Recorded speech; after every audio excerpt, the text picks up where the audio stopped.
1 2 3 এটা double crochet ধরবো। এখন হচ্ছে যেটা করব,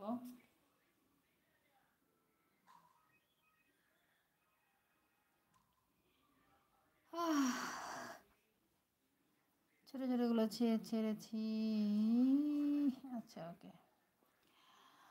তারপরে এখন এই ঘরে এই যে পমপম স্টিচ বা পপকর্ন স্টিচ করব।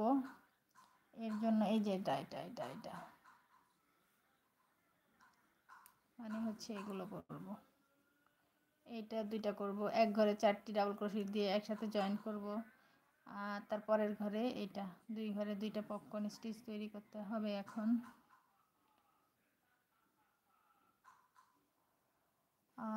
করে নিচ্ছি। এটা একটা ডাবল ক্রোশেট ধরে নিলাম, নিয়ে এই আস্তে আরও 3টি ডাবল ক্রোশেট মিলিয়ে হবে এই 4টি ডাবল ক্রোশেট। তো করে নিলাম।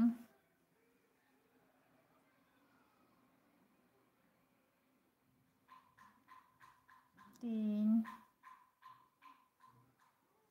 4, 3 নাম্বার চেইনটার মধ্যে 1 2 3, 3 নাম্বার চেইনটার মধ্যে এভাবে দিয়ে এইটা এভাবে নিয়ে এটা এভাবে জয়েন করে দিব। এই তো হয়ে গেল।